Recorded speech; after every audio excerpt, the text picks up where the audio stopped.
Madam President, the President of the 88th session of the UN General Assembly, Madam Annalena Baerbock, Secretary General of the United Nations, Antonio Guterres, Excellencies, Heads of State and Government, distinguished delegates, ladies and gentlemen.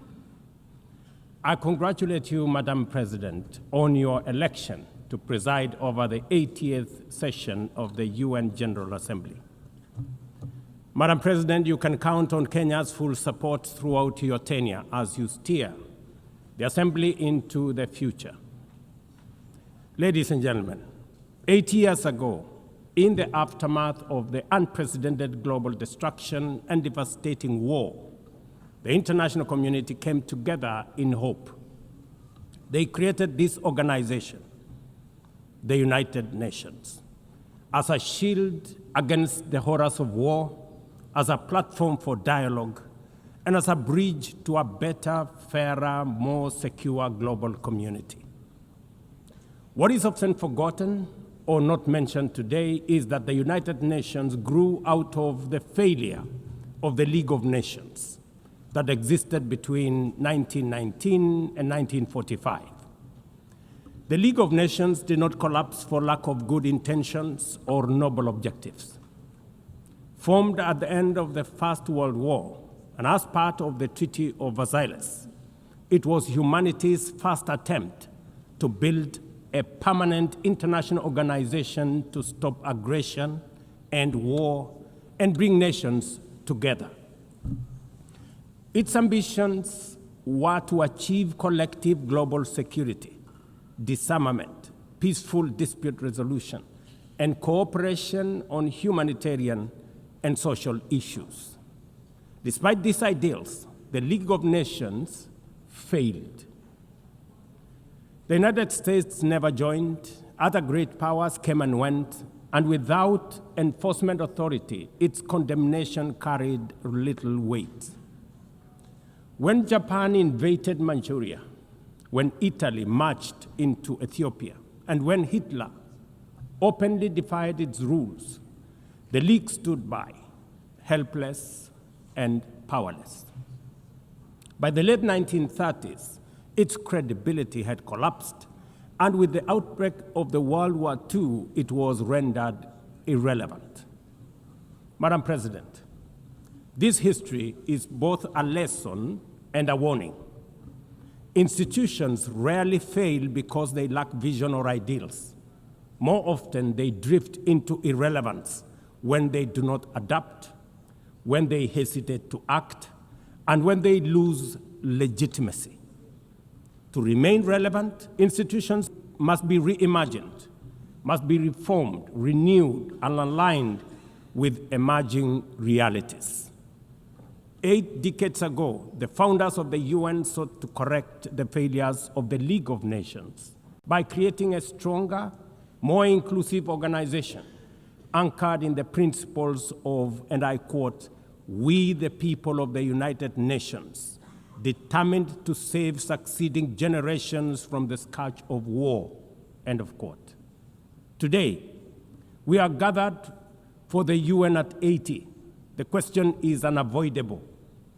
Is the United Nations relevant to the demands of our time? Can it continue to serve humanity in the face of current realities? Or has it become a relic of a bygone era? Madam President, Excellencies, we meet against a grim global backdrop. Conflict rages in Eastern Europe, the Middle East, the Sahel, the Horn of Africa, and beyond.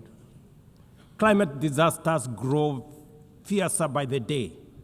Inequality deepens, pandemics loom, and technological disruptions outpaces governance. Instead of trust, mistrust is spreading. Instead of solidarity, fragmentation is taking root. In place of hope, anxiety fills our global community. We are living, to borrow from the words of the founders of this institution, not in larger freedom, but in growing uncertainty.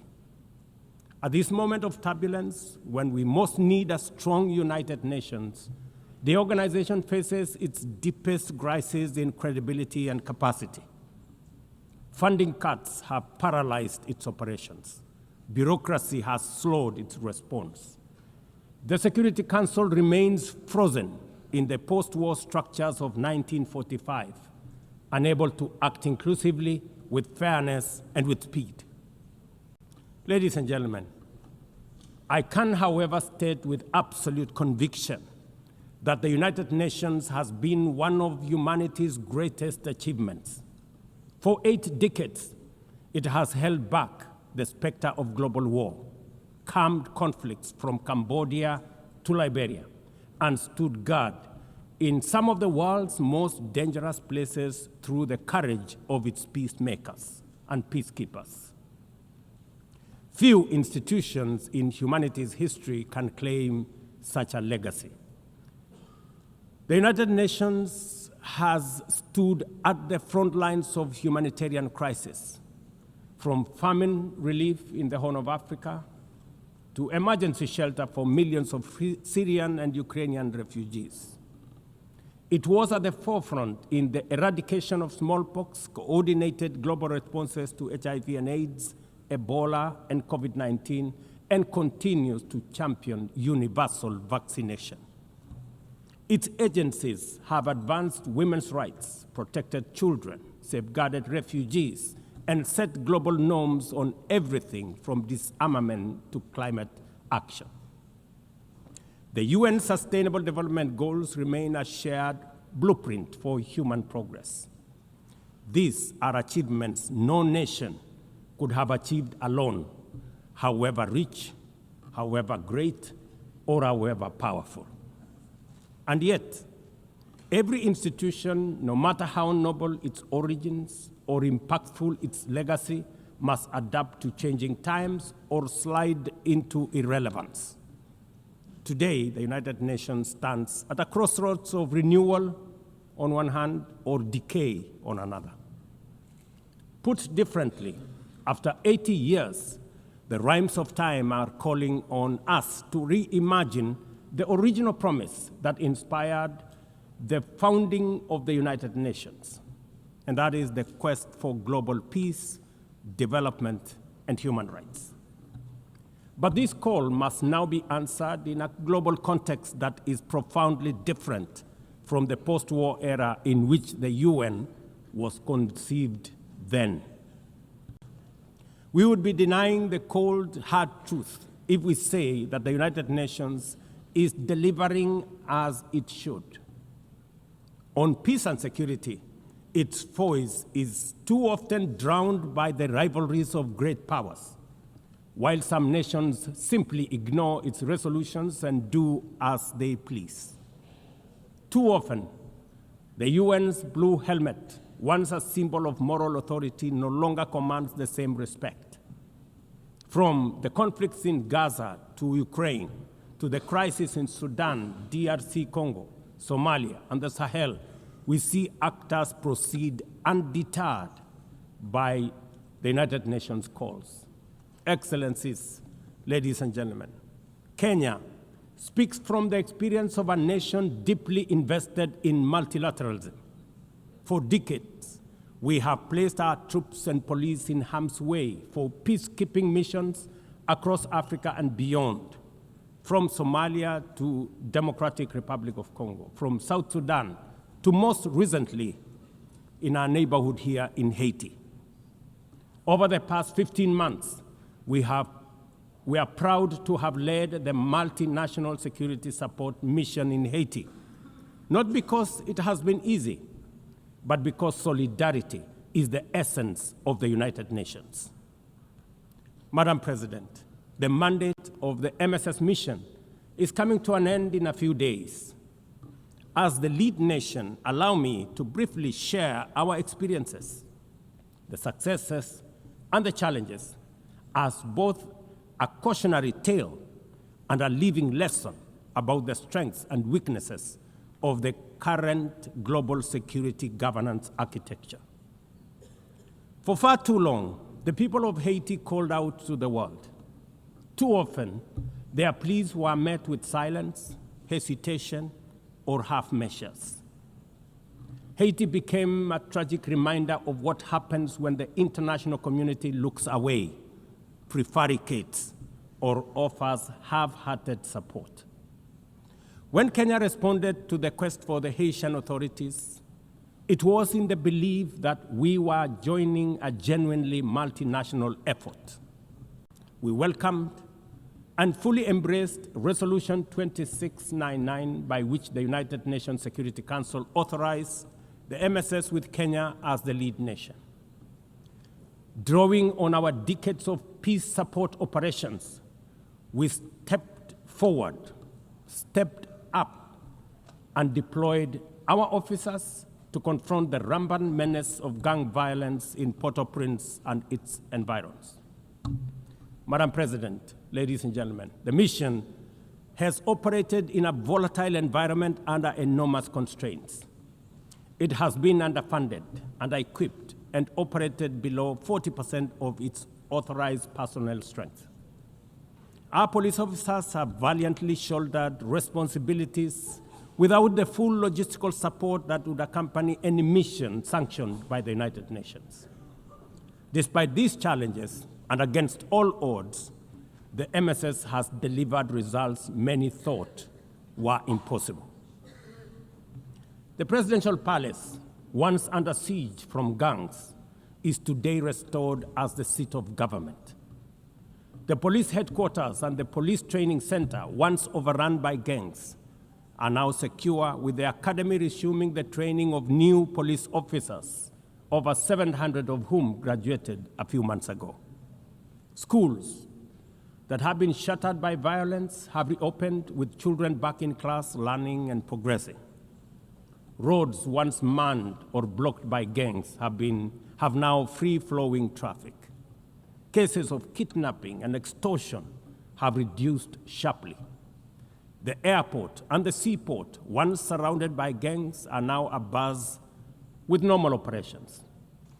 Which begs the question, if so much could be achieved with limited resources and stretched personnel within just 15 months, what more could have been accomplished if the United Nations fraternity had truly acted together in solidarity with the people of Haiti?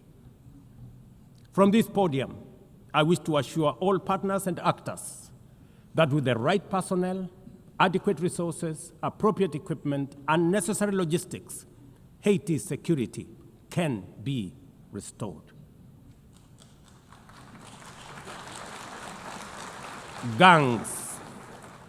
Gangs can be neutralized and the safety of streets, schools, hospitals, and homes secured. The continued harassment, abductions, and criminal acts undermining the lives of Haitians are unacceptable, unjustifiable, and must be stopped by this organization, the United Nations. Madam President, as the UN Security Council deliberates on the next steps, we must not lose sight of the fact that the situation in Haiti demands sustained, coordinated, and undivided international attention. A careful and orderly transition from MSS is essential to consolidate the hard-won gains so far achieved.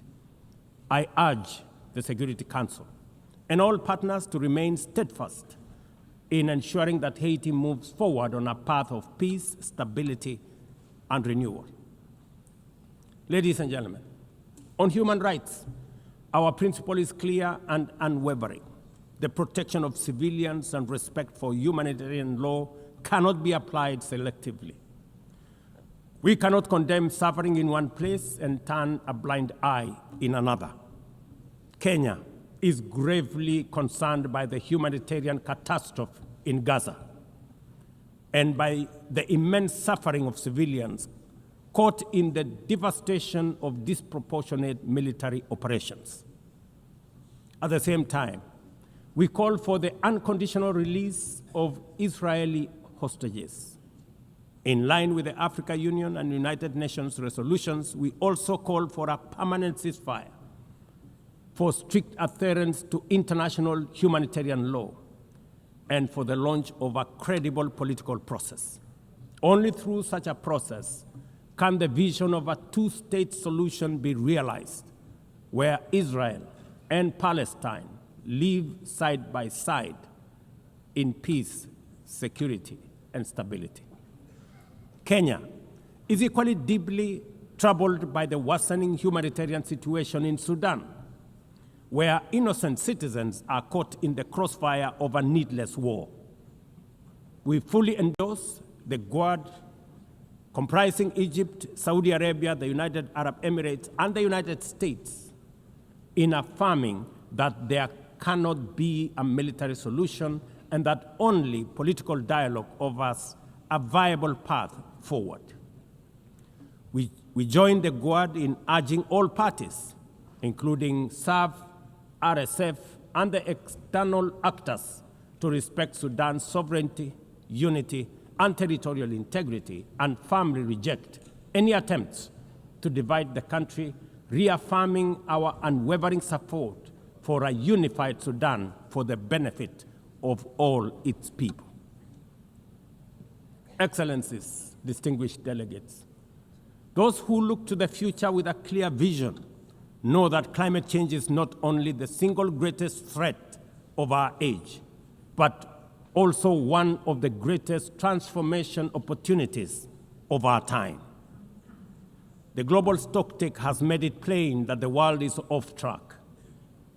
Current national determined contributions are steering us towards temperature rises far beyond any safe threshold. This is the difference between survival on one hand and devastation for millions across the world on the other. Kenya and Africa are not passive victims of this crisis. We are taking bold steps showing that climate action is not only possible, but can also be the foundation for inclusive growth. We are building a climate-resilient society by embedding adaptation into every sector, from agriculture and energy to infrastructure and livelihoods, to sustainable mining and artificial intelligence. This ambition is visible on the ground. Today, 93% of Kenya's electricity comes from renewable sources: geothermal, wind, solar, and hydro. We are expanding investments in e-mobility, climate-smart agriculture, clean cooking solutions, and green manufacturing.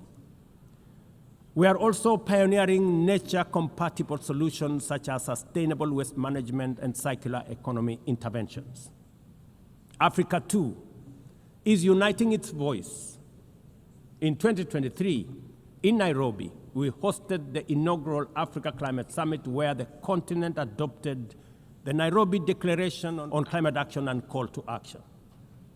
Just 2 weeks ago, in Addis Ababa, Africa came together once more at the second Africa Climate Summit to reaffirm our commitment and strengthen our ambition for climate-positive growth. We declared Africa not just as a victim of the crisis, but as a source of solutions, with climate action driving economic growth, transformation, and job creation for our communities. Ambition, ladies and gentlemen, cannot stand on willpower alone. Implementing our new NDCs will require US $56 billion.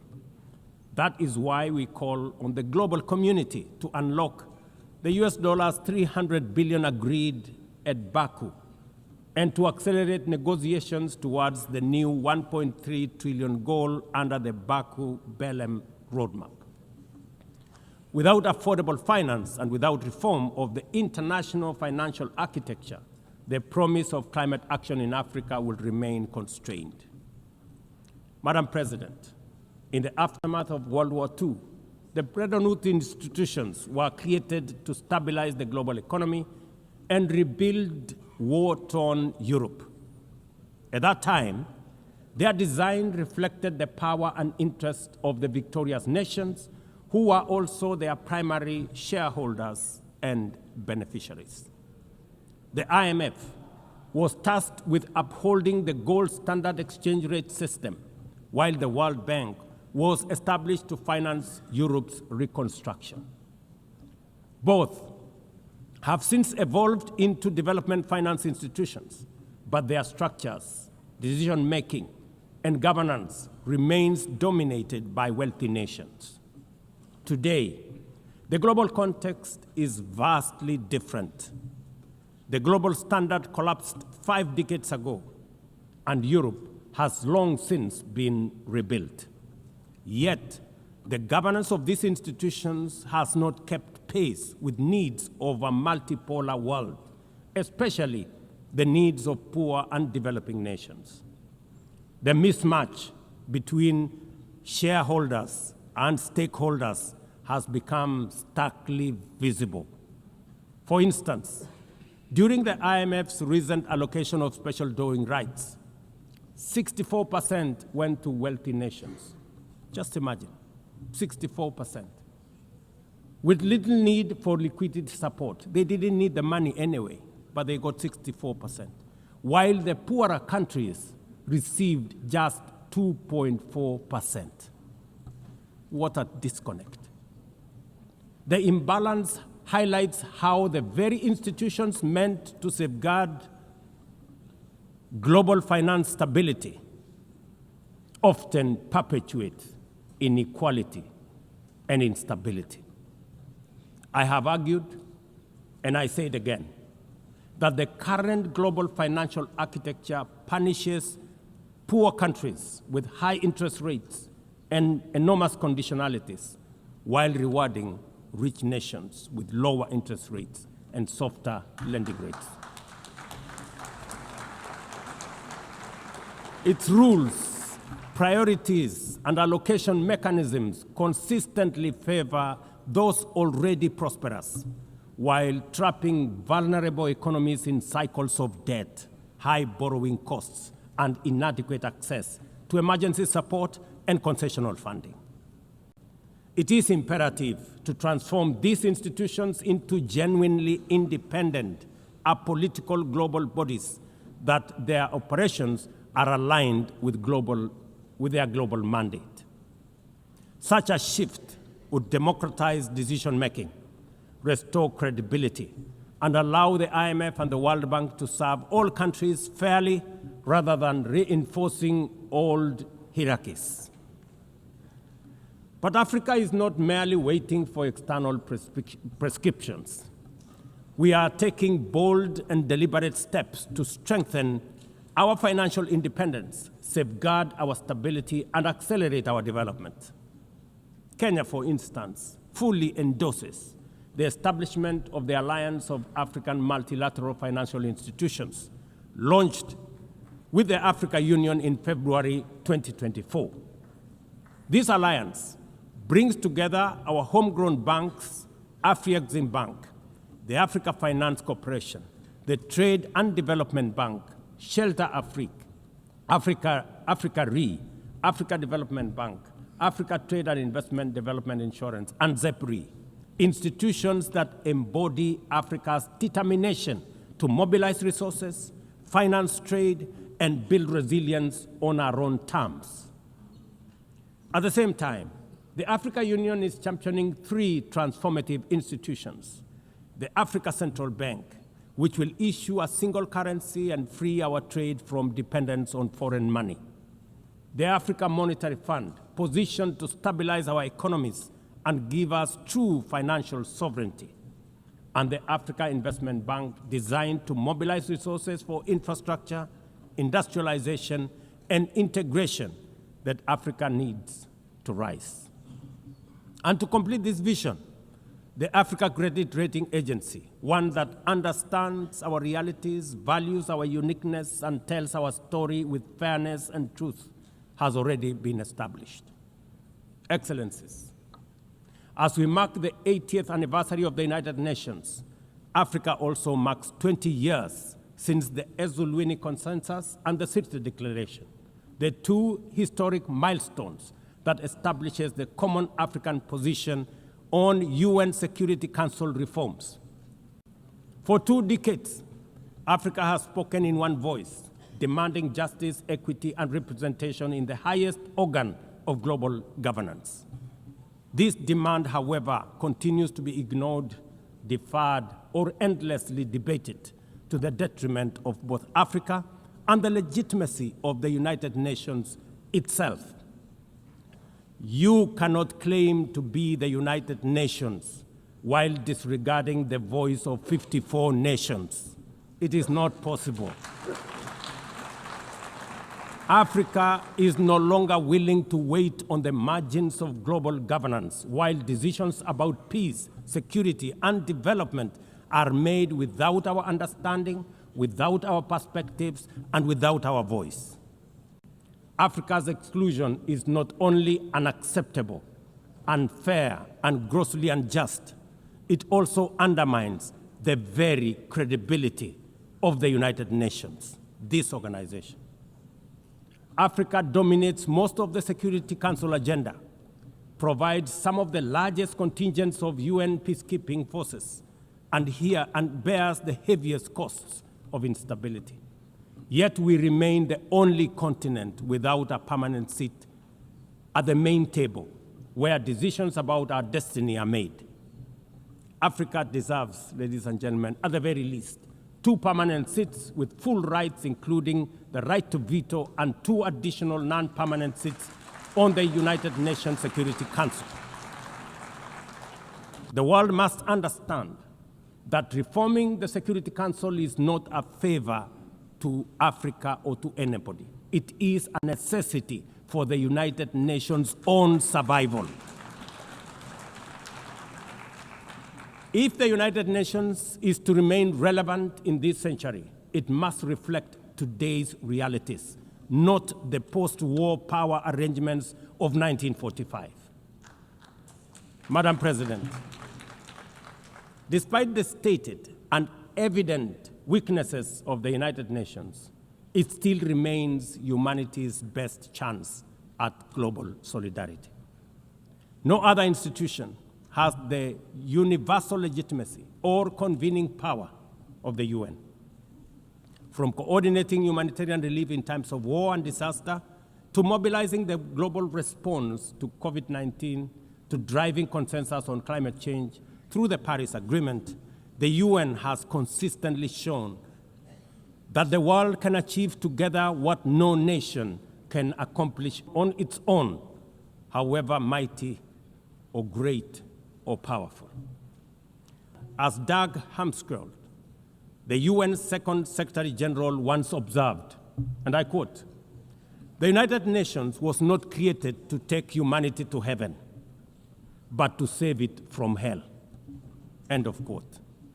That mission is as urgent today as it was 8 decades ago. At a time when conflicts are multiplying, when climate change threatens every economy, and when inequality is widening, the need for a functioning, credible, effective, and a multilateral system has never been greater. It is through the UN that nations have pooled resources to vaccinate billions of children, to protect refugees from through the work of the UNHCR, and to keep the peace in more than 70 missions across the world. Without the UN, these achievements, modest though they may sometimes seem, would not have been possible. That is why we must resist the temptation to give up on the UN or abandon it. We must make it fit for purpose, reform its structures, strengthen its mandate, and ensure its decisions reflect today's realities rather than the geopolitical map of a bygone era. As one of the hosts of the UN headquarters and the only one in the Global South, Kenya stands ready to do its part to enable the organization to go through this phase of renewal successfully as envisaged by the Secretary General under UN 80 reforms. In conclusion, Madam President, ladies and gentlemen, the 80th anniversary of the United Nations must be more than a commemoration. It must be a turning point for the organization. Let us seize this moment to reimagine and rebuild the UN into a body that commands legitimacy, responds with speed, and delivers justice for all. I thank you, and God bless you. On behalf of the Assembly, I wish to thank the President of the Republic of Kenya and Commander-in-Chief of the Defense Forces.